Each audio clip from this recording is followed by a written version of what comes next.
जैसे हम अभी मना रहे हैं अंतर्राष्ट्रीय वुमेन डे।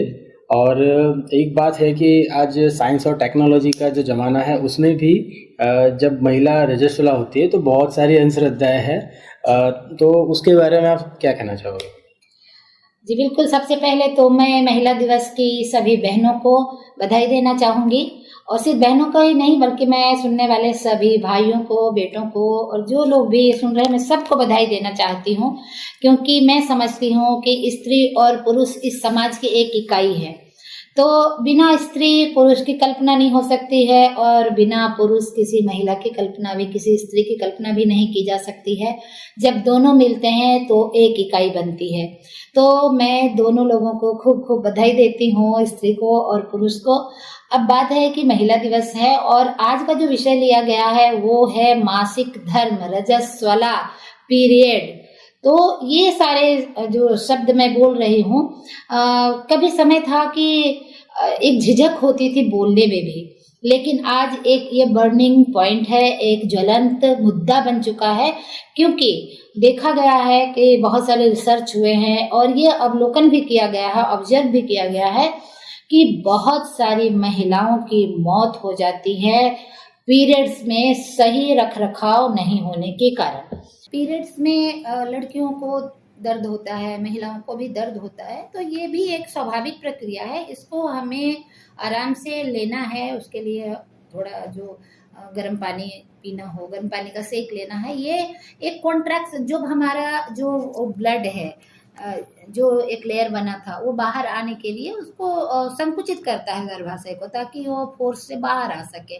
तो इन सब चीज़ों की जानकारी हमारी बच्चियों को, हमारी महिलाओं को, समाज में, इवन तो मैं तो कहती हूँ कि हर पिता को भी ये जानकारी होनी चाहिए कि पीरियड्स क्या है, क्यों होता है, इसमें बच्चियों का, जो लड़की जिसको पीरियड्स होते हैं उनके मानसिक बदलाव थोड़ा क्यों हो जाता है, वो चिड़चिड़ी क्यों हो जाती है या वो आलसी क्यों हो जाती है इस पीरियड में।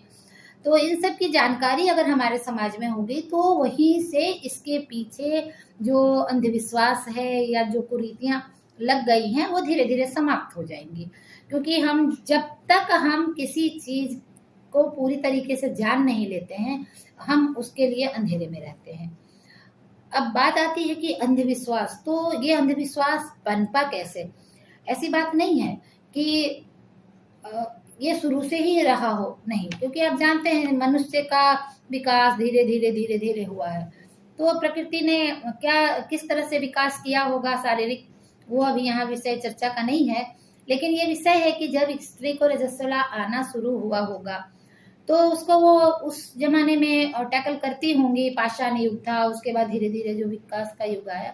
लेकिन मैं समझती हूँ कि जब लोग आज से समझिए, अब मैं 500 साल पहले कह दूंगी, तो उस वक्त ना ही लोगों के घर में ऐसे नलके नहीं हुआ करते थे, अलग से कोई शौचालय नहीं हुआ करता था। आप देख लीजिए कि मोहनजोदड़ो की जो खुदाई हुई है उसमें भी हम देखते हैं कि एक सामूहिक हमाम है। हमाम नाम दिया गया उसका। हमाम का अर्थ होता है कि सार्वजनिक स्नान गृह। तो ऐसे ही स्नान गृह हुआ करते थे, या कोई तालाब होता था या नदी होती थी जहाँ पे लोग जाके नहाते धोते थे। अब मान लीजिए कि कोई स्त्री रजस्वला है, यानी उस पीरियड्स में है, तो मे भी अगर तालाब में नहा रही हो वहाँ पे, उस जगह पे, अगर वो रजस्वला में है तो स्वाभाविक है कि कुछ वहाँ पे खून निकल सकता है, कुछ हो सकता है। तो शायद इन सब चीजों को देख करके उस पे बंधन लगाया गया होगा कि 5 दिन जब वो रजस्वला में हो तो न नहाए।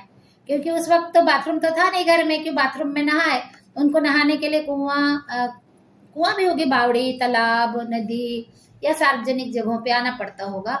तो मेरा मानना है, और कुछ रिसर्च ने भी ऐसा बताया है, कि इन कारणों से ये धीरे धीरे धीरे धीरे धीरे धीरे ये रुक गया। और अब मैं एक बात बताती हूँ कि ऐसा नहीं कि हम भारत के लोग पिछड़े हैं और हम हमारे में ऐसे अंधविश्वास है। मैं इसके बारे में जब पढ़ रही थी तो ये फ्रांस में भी है, ये ऑस्ट्रेलिया में भी है, ये वहाँ के लोग भी, जैसे वहाँ पे शराब बनती है, वाइन बनता है, तो जो अंगूर की जो वाइनरी होती है, जो अंगूर के बगीचा को वाइनरी कहते हैं, तो जो अगर कोई पीरियड्स हुई महिला है वो वहां नहीं जाएगी। उनका मानना है कि वो वहां नहीं जाएंगी। तो मैंने देखा कि बहुत सिमिलर सा है वो चीज है। जो हम मानते हैं वो भी वही मान रहे हैं। हम भी कहते हैं, गांव में आप जाइए तो बोलेंगे कि कोई महिला अगर रजस्वला है, पीरियड्स में है, तो उनको खेतों में नहीं जाना चाहिए, क्योंकि खेत में जो फल फूल लग रहा है वो सड़ जाएगा, वो नहीं होगा।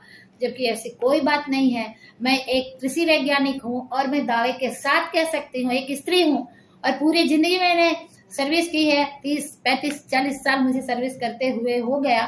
तो मैं जब भी मेरे रजस्वला हो या नहीं हो, मैं हर खेतों में जाती थी और कभी मेरे जाने से कभी कुछ नहीं बिगड़ा।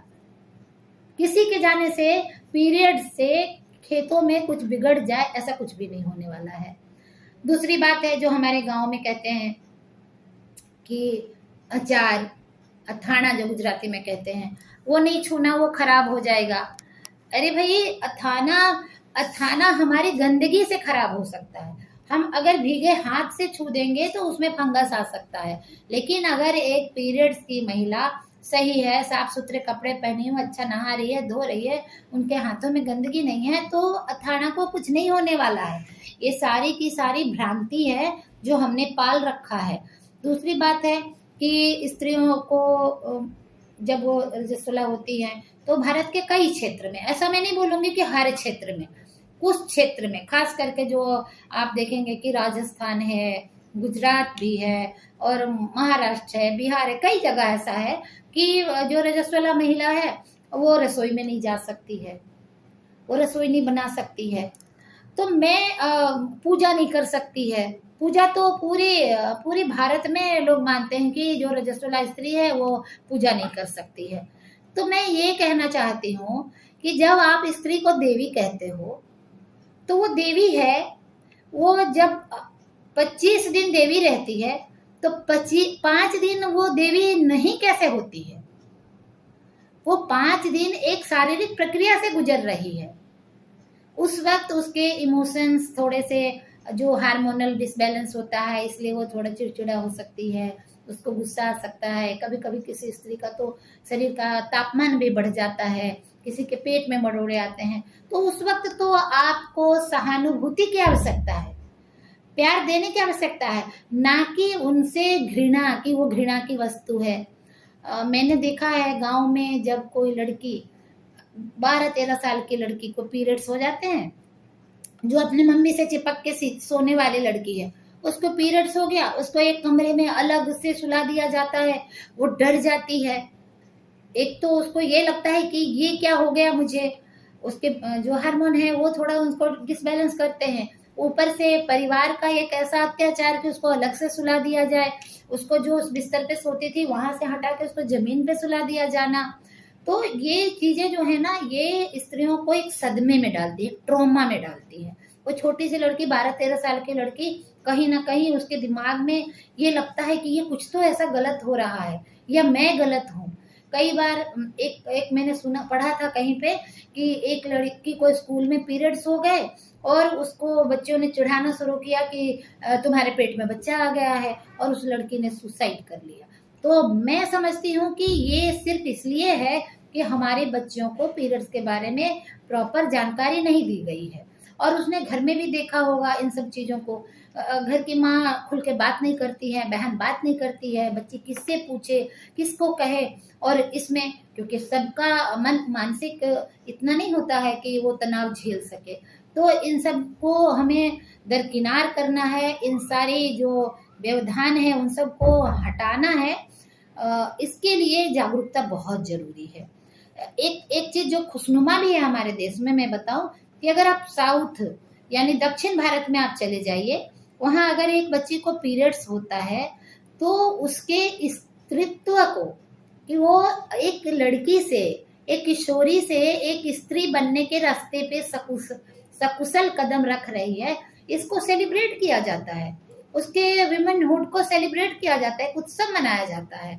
और उस उत्सव में 5 दिन लड़की को बहुत आराम से रखा जाता है, उसको अच्छे अच्छे मिष्ठान, अच्छे अच्छे खाना खिलाया जाता है।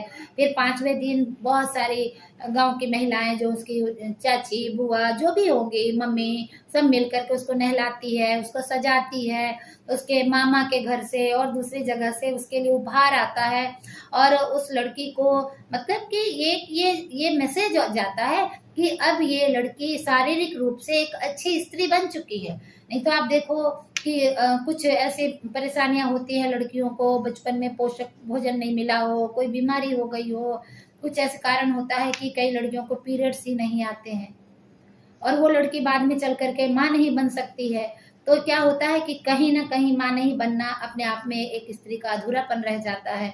तो इन सब को सही तरीके से, तो मैं समझती हूँ कि दक्षिण भारत में जो ये परंपरा है, ये बहुत अच्छी परंपरा है, और हमें भी करना चाहिए। जब हमारे आसपास में, हमारे घर में, हमारे समाज में किसी लड़की को पीरियड्स हो तो उसको चुप चुप चुप बोलना नहीं, ऐसा नहीं करना है भाई। आप कहिए उसको, आप उसको ठीक है, आप हम महोत्सव न मनाएं, लेकिन उनको हमें समझाना चाहिए कि देखो बेटा, इसमें आपको साफ सफाई रखना है, इसको अच्छे से उनको बताना है कि इस वक्त आपको थोड़ा सा गर्म, जैसे बच्चे होते हैं गर्म पानी नहीं पीना चाहते हैं, लुकवाम दो तो नहीं पीना चाहते हैं, उनको ऐसे कुछ पोषक, कई बार दूध नहीं पीना चाहते हैं, कई बार ऐसे खाना नहीं खाना चाहते हैं, तो हम बच्चों को समझा सकते हैं, लड़कियों को, कि आपको ये खाना खाना है।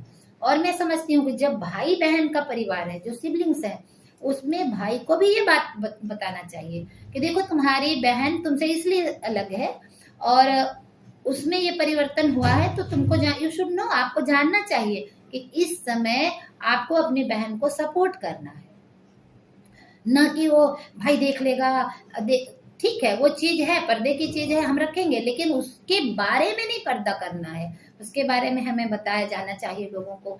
और एक चीज मैं ये भी समझती हूँ कि जो लोग काम कर रहे हैं इस क्षेत्र में, बहुत सारे लोग हैं जो कि पीरियड्स के मिथ को तोड़ने के लिए, पीरियड्स के बारे में अवेयरनेस के लिए बातें कर रहे हैं।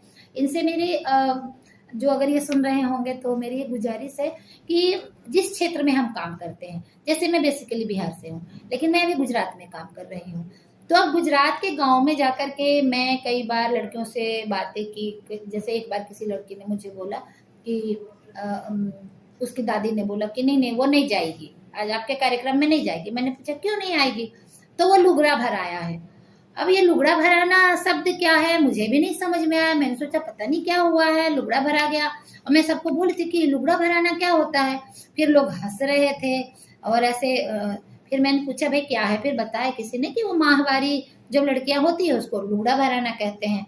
तो मैं तो सोचती हूँ कि एक ऐसा जितने सारे इंडिया में ऐसे प्रचलन है वर्ड्स के, इसके एक कुछ डिक्शनरी बननी चाहिए कि पीरियड्स में को क्या क्या कहते हैं, और इसके मतलब इसको सिंबॉलिक क्या कहते हैं। जैसे मैं बताऊं कि राजस्थानी, कुछ मेरी सहेलियां थी राजस्थानी, तो मैं उनके घर में बचपन में जाती थी तो देखती थी कि उनकी मम्मी रसोई में नहीं जा रही है, या वो लड़की स्कूल लेट आती थी, तो मैं पूछती थी कि क्यों, तो बोली ना मेरी मम्मी को खाना नहीं बनाना है। क्यों नहीं बनाना है, तो उनको कौवा छू गया है। अब सोचो, मैं सोचती थी कि भाई कौवा छू जाए तो खाना नहीं बनाएंगे, वो भी 5 दिन। अरे कौवा छू तो हंसी भी आती थी कि ये कौवा छूना। फिर बाद में मुझे पता चला, लोगों से मैंने पूछा, क्योंकि मैं थोड़े क्यूरियोसिटी, मुझे जिज्ञासा हो जाती थी कि ये क्या बला है, ये कौवा छूने से लोग खाना क्यों नहीं बनाते हैं भाई। तो पता चला कि कौवा छूने का मतलब होता है पीरियड्स हो जाना। और वो बच्चों को, ऐसे बच्चे पूछते होंगे तो उनको बता देती थी कि मुझे कौवा छू गया है। तो ऐसे बहुत सारे शब्द हैं जो लोगों को पता ही नहीं है। तो हम अगर काम कर रहे हैं ना, हमें पता होना चाहिए कि लुगड़ा भरा गया या कौवा छू गया, या और भी कई सारी चीजें बोलते हैं। तो उन सारी चीजों को, जैसे एक और भी बताया कि चावल नहीं धो, 4 दिन हमको चावल नहीं धोना है, ऐसा भी मैंने देखा। खुद मेरा एक स्टाफ था, वो लंच में जल्दी जाना चाहता था, ऐसे तो बहुत ही सिंसियरली काम करता है, लेकिन जब उसको जाना होता था 5 दिन में देखती थी कि वो बड़ा लेट से आ रहा है। तो मैं पूछती थी भाई क्या बात है। तो एक दिन शर्माते हुए बोला कि मैम मेरी मिसेस को चावल नहीं धोना है। तो चावल नहीं धोना है तो रोटी खा ले, तो चावल क्यों नहीं धोना है भाई। तो बोला चावल धोना आप नहीं समझते हैं। बोले क्या होता है चावल धोना, तो चावल धो के चावल बना लेती हूँ, भात बना लेती हूँ। तो फिर अब देखो एक झिझक है कि एक पढ़ा लिखा बंदा और वो हमसे भी इस बात पे डिस्कस नहीं कर पा रहा। फिर मैंने बोला तू बता मेरे को सब समझ में ऐसे नहीं आते, तुम बता। तो उन्होंने बताया कि उसकी मिसेस को पीरियड होता है, उस वक्त में उसको खाना बनाना पड़ता है, तो वो उस वर्ड को वो यूज करते हैं कि चावल नहीं धोना। तो ऐसे बहुत सारे शब्द भी प्रचलित हैं जिनको हम अगर जानेंगे तो हम उनको अच्छे तरीके से डील कर सकते हैं, उनको समझा सकते हैं। और कोई भी चीज को जब तक मैं हमेशा यही कहती हूँ कि क्यों, कहाँ, कब, कैसे, कौन, ये जो शब्द है ना, इसकी विवेचना जब तक नहीं होगी तब तक हम परेशान होते रहेंगे किसी भी विषय को लेके। और माहवारी भी वही एक विषय है कि माहवारी हो गया। आज भी देखिए कि शायद ही कोई पिता हो जो अपने बेटी के लिए पैड खरीद के ला दे, कोई भाई हो जो पैड खरीद के ला, और ना ही किसी बहन को हिम्मत हो कि अपने भाई को बोले कि पैड खरीद के ला दो, क्योंकि हमने इसको पर्दे में रखा है। अगर मुझे सर्दी जुकाम हो जाए तो मैं अपने किसी को भी, किसी रिश्तेदार को बोल दूं, मेरे बेटे को बोल दूं, भैया मेरे लिए एक दवा ले आना, मेरे लिए मास्क ले आना, आराम से बोल देंगे। लेकिन अगर पीरियड हो गया तो पैड लाने के लिए बोलना बहुत मुश्किल काम है भाई। तो जैसे जुकाम हो रहा है वो एक शारीरिक प्रक्रिया है, उसी प्रकार से पीरियड हुआ तो शारीरिक प्रक्रिया है। तो इस प्रक्रिया के पीछे कोई भी भ्रांति नहीं होनी चाहिए, ये कोई गंदी चीज नहीं है, ये माँ बनने का एक कदम है, एक स्त्रीत्व की एक पहचान है कि हम रजस्वला हुआ है। अगर हम थोड़ी धार्मिक विचारधारा के हैं तो भी मैं आपको बताऊं कि हमारी देवी देवताओं ने भी रजस्वला की बात की है। उड़ीसा में एक रज त्योहार मनाया जाता है, रज त्योहार मनाया जाता है, और उस खूब धूमधाम से। तो क्या है, तो वो जब बरसात होती है तो कहते हैं धरती की रजस्वला हुआ है। तो भाई जब हम धरती के रजस्वला का उत्साह मना सकते हैं, महोत्सव कर सकते हैं, तो हमारी माँ, हमारी बहन, हमारी बेटी के लिए क्यों नहीं कर सकते हैं। तो ये कहीं भी कुछ नहीं है, और इन सब चीजों से पर्दा हटना चाहिए, इसके लिए जानकारी होनी चाहिए क्लास में। हालांकि अब हमारी जो विज्ञान की का सिलेबस है बच्चों का, उसमें ये सारी चीजें हैं, लेकिन मैंने कई बार ऐसा भी देखा है कि उस चैप्टर को अगर कोई लड़कियों का ग्रुप है और मेल टीचर है, उस चैप्टर को जाने दो, पढ़ लेना तुम लोग। अरे वो बच्ची नहीं पढ़ सकती है, आप उसके लिए हो, आप उनको पढ़ाओ कि ये रजस्वला क्यों होता है, कैसे होता है, और इसमें हमें क्या करना चाहिए। तो ये बात है, उसको आप जाने मत दो, वो उनको बताना पड़ेगा। जिस तरह हम न्यूट्रिशन की बात करते हैं, हम उनके दूसरे सब्जेक्ट पे बात करते हैं, वैसे ही उनके हमें इस जो प्रजनन प्रक्रिया का जो ये पहला स्टेप है, इसके बारे में उनको पता होना चाहिए। अभी कई लोग हैं, कई महिलाएं हैं जिनको कि पैड के बारे में जानकारी नहीं है, और वो पैड वगैरह उपयोग ही नहीं करना चाहते हैं। तो उन सब को भी थोड़ी ये जागरूकता हो और अपने बच्चियों को पैड उपयोग करने दें। देखिए, लोग कहेंगे कि गरीबी, मैं मानती हूँ कि अब हमारे देश में इतनी बड़ी गरीबी नहीं है। लोग शायद मेरी बात को विवाद का विषय न बना दें, लेकिन मैं इसलिए कहती हूँ, मेरे यहाँ भी मैं कृषि विज्ञान केंद्र में काम करती हूँ, तो जो आते हैं उन बोलते हैं कि अरे गरीब लोग क्या करेंगे। तो मैं एक ही सवाल पूछती हूँ, गुटखा खाते हो? पढ़ के खाते हो? कितने का गुटखा आता है? एक गुटखा 5 रुपए का, और दिन में कितना खाते हैं आप? कम से कम 5 गुटखा या मावा, जो भी कह लीजिए। मैंने तो 5 रुपया बोला, शायद ज्यादा भी कीमत होगी। तो 25 रुपया जो थूकने के लिए उपयोग कर रहा है, मैं तो उसको गरीब नहीं मान सकती हूँ। जो सिगरेट और बीड़ी में पैसा उड़ा रहा है, वो किस बात का गरीब है? तो गरीबी हमारे मन की है, और वहीं अपनी बच्ची को बीमारी से बचाने के लिए आप रोज 25 रुपया बर्बाद कर देते हो, उसको महीने का 50 रुपया, 60 रुपया खर्च होगा, वो खर्च करने में आप गरीब हो जाते हो। तो इस गरीबी से भी उबरना, ये मानसिक गरीबी से हमें उबरना पड़ेगा कि हम मन से गरीब हैं, ज्ञान से गरीब हैं, ना कि हम संसाधन से गरीब हैं।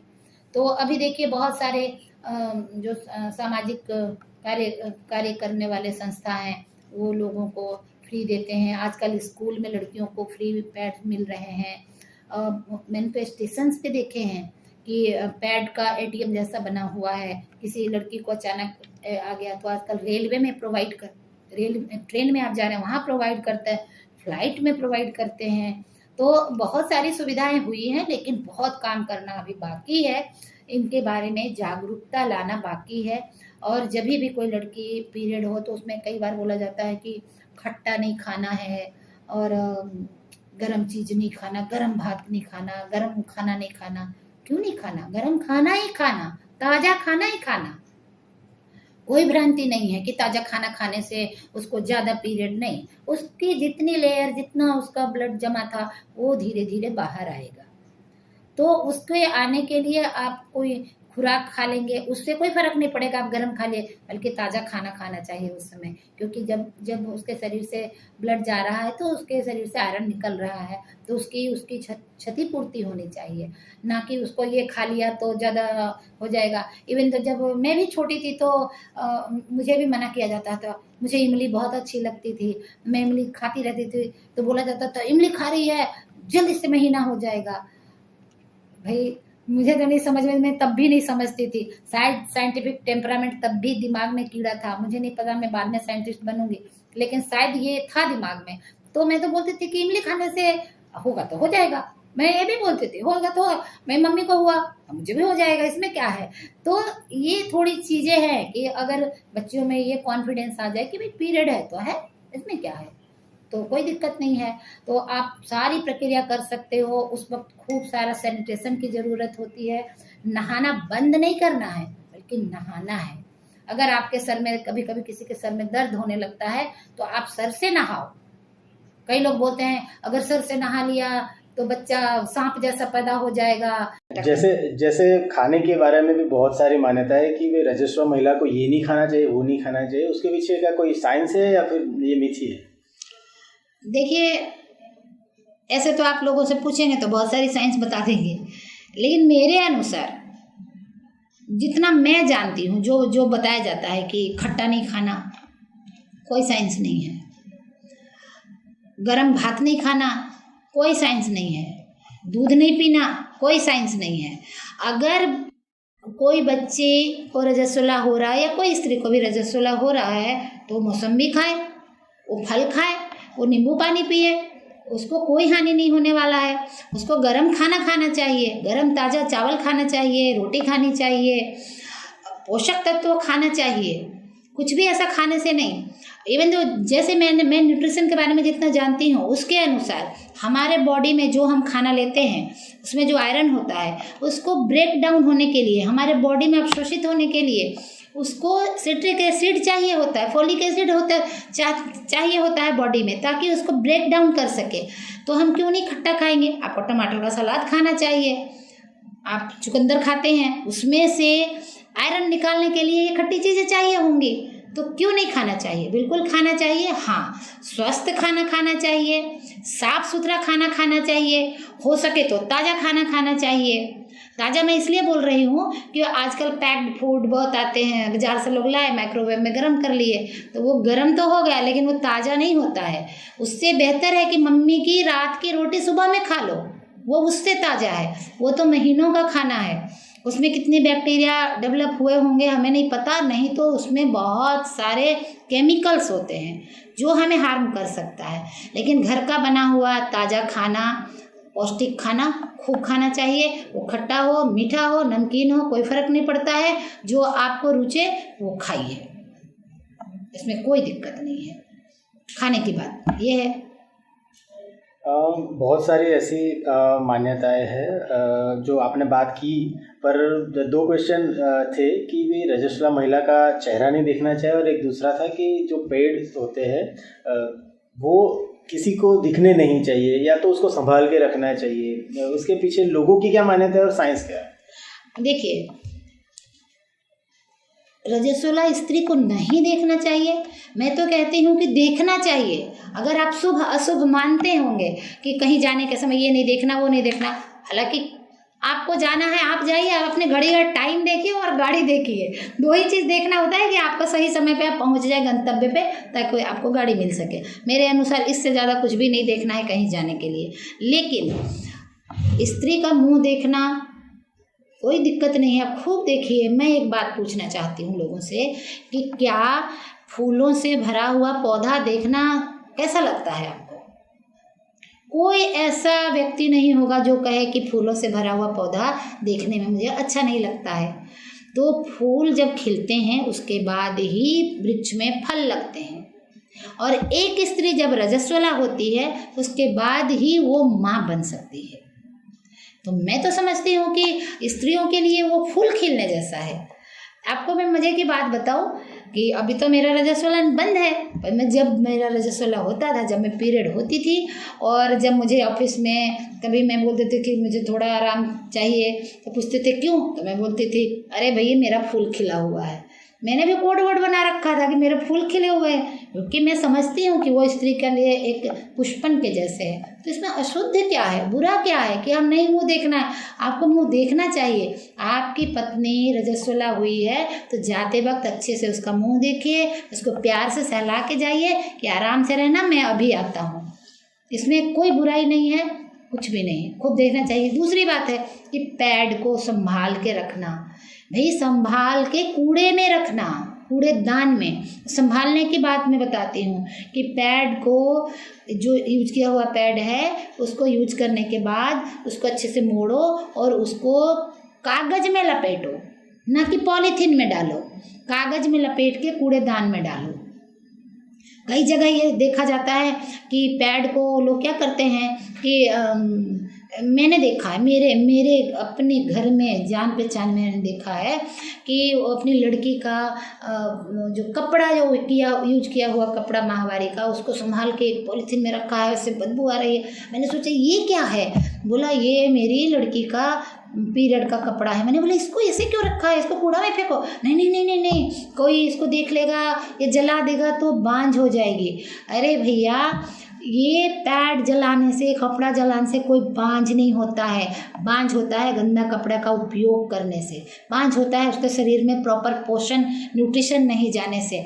अब एक बात बताओ कि जो लैंडफिल होता है, जो मतलब शहर का कचरा का जो ढेर होता है, बड़े बड़े दिल्ली में जो पहाड़ जैसा है, उसमें आग लगा दिया जाता है। अगर उसको देखा जाए खोद के, उसमें करोड़ों पैड होंगे, पर हमारे देश में तो बच्चे पैदा होने की रफ्तार पूरी दुनिया से तेज है। तो पैड जला देने से अगर लोग बांझ हो जाते तो हमारे यहाँ तो बच्चे ही नहीं पैदा होता। इतने करोड़ों पैड जल जाते हैं। बिल्कुल मिथ है, बिल्कुल अंधविश्वास है। पैड यूज करने के बाद में उसको कूड़ेदान में प्रॉपरली डालिए। एक बात बताइए, अगर बच्चे को हम डायपर पहनाते हैं, बच्चा उसमें सुसु पॉटी करता है, आपका बच्चा इतना प्यारा है, उसको आप संभाल के रख लेते हो?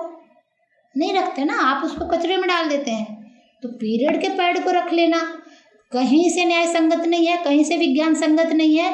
इसको डिस्पोज जितना जल्दी हो सके, क्योंकि उसमें प्रोटीन होता है, ब्लड होता है, उसके वो जो सारी चीज़ें हैं ना, वो डिके होगा, मतलब सड़ेगा, तो बदबू आएगी, बीमारी फैलेंगे। इसलिए उसको हमेशा कूड़ेदान में डालिए। लेकिन एक बात का ध्यान रखिएगा कि कागज़ में लपेट के डालिए। बहुत लोग पॉलीथीन में भर के डालते हैं, वो नहीं करना है। नहीं तो क्या, वो अंदर अंदर सड़ता रहेगा और पॉलीथीन से बाहर नहीं आएगा और बाद में वो गैस का बाहर निकलेगा। तो ऐसा है, और संभाल के रखने की कोई ज़रूरत नहीं है। एक बात आपने ये बताई कि हर इंसान को इस बारे में पता होना चाहिए, चाहे छोटा बच्चा हो, पुरुष हो, महिला हो। और आपने ये भी बताया कि शुरुआत हर एक से करनी चाहिए, परिवार से करनी चाहिए। हाँ। तो जैसे आपके साथ भी ये समस्या हुई होगी, तो उसको आपने कैसे टैकल किया था और समाज को आप क्या मैसेज देना चाहते हैं? देखिए, आपको पता है कि मैं जॉब करती थी और मैं अपने शहर से बहुत दूर में पोर्ट ब्लेयर में थी। तो वहाँ पे ऐसे अड़ोस पड़ोस भी बहुत, जब मैं नई नई गई थी इतनी जान पहचान नहीं हुई थी, धीरे धीरे होता है आदमी को। वहाँ पे मैं, मेरे पति और मेरे 2 बेटे मेरे साथ रहते थे और मुझे डेली ऑफिस भी जाना होता था, बच्चे भी संभालने होते थे। और जब मुझे पीरियड होता था तो मैं जल्दी जल्दी में काम करते रहती थी, तो कभी कभी ऐसे मेरे कपड़ों में ब्लड लग जाता था, कुछ कुछ होता था। तो मेरे बेटों को लगता था, वो चिल्लाने लगते थे मम्मी मम्मी, ऐसा उनको डर लगता था कि मम्मी को कुछ हो गया, क्योंकि भाई कभी कहीं खून निकले तो हम डरते हैं ना कि कहाँ कट गया, क्या हो गया। तो उनको ऐसा, तो मैंने एक आध बार झूठ भी बोला, लेकिन मुझे लगा, और वो कई बार कई महीनों में कई बार दिख जाता होगा उनको, क्योंकि आजकल एकल फैमिली है तो बच्चे एकदम पास पास में रहते हैं। तो मुझे लगा कि बार बार झूठ बोलने से बेहतर है कि मैं इनको सही बताऊं। तो मैंने अपने दोनों बच्चों को बिठाया और मैंने उनको उनके लेवल में, क्योंकि तब छोटे थे तब इतना विज्ञान वो नहीं समझ सकते थे, लेकिन मैंने उनको ऐसा बताया कि इस स्त्री के शरीर में एक अंडा बनता है, वो अंडा ऐसे उसके लिए पालना बनता है, पालना में बच्चे आते हैं, अगर हर महीने बच्चे को आने का मन नहीं हुआ तो नहीं आते हैं, तो तब वो पालना निकाल दिया जाता है, वही वो ब्लड का पालना होता है। तो ऐसे मैंने उसको समझाया, तो बच्चा उसको इतने अच्छे से समझा। और उसमें मैंने ये भी बताया कि जब वो होता है ना तो दर्द होता है निकालने के लिए, क्योंकि जब हम कपड़ा धोते हैं उसको कैसे हम निचोड़ते हैं, तो कितनी ज़ोर से निचोड़ते हैं। अगर मान लो कपड़ा तो निर्जीव है लेकिन मेरे शरीर में ऐसी निचोड़ होती है तो मुझे दर्द होता है। तो मेरे बच्चों ने उस चीज़ को समझा और मुझे पीरियड के टाइम में उनकी सहानुभूति मिलती थी, उनका हेल्प मिलता था।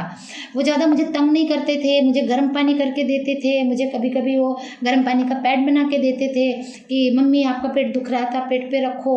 तो मतलब ऐसा है, तो अगर हम सच्चाई बताते हैं बच्चों को शुरू से तो वो बुरा नहीं होता है, बल्कि हम उनको सही कर रहे हैं। और ये सेम चीज़ अभी वो अपनी पत्नी के साथ कर रहे हैं। तो मैं तो समझती हूँ कि मैंने एक अच्छा बेटा तो तैयार किया ही, एक पति भी अच्छा तैयार किया जो अपनी पत्नी को ऐसे समय में सहयोग दे रहा है। तो हर किसी माँ को अपने बच्चे को कि बेटा है तो उसको मैं क्यों बताऊँ, आप बताइए, आपको उनको जानना चाहिए। सारी चीज़ें जानेंगे तभी समाज बदलेगा। लोग कहते हैं ना कि लड़की को संस्कार सिखाना, लड़की को अंग मोड़ के बैठना सिखाना। अरे भाई, लड़कों को भी सिखाना है कि लड़की से कैसे बिहेव करना, लड़की को कैसे छूना। आप लड़कों को नहीं सिखाएंगे तो वो फिर ऐसे ही करेंगे, फिर ऐसे बात चलती है। लड़की तो सहमी सिकुड़ी रह गई, लड़के उदंड हो जाएं, ऐसा नहीं है। दोनों को हमें इस पर शिक्षा देनी ही चाहिए, ताकि अगर दो भाई बहन हैं और बहन का पीरियड आ रहा है तो भाई उसको मदद करे।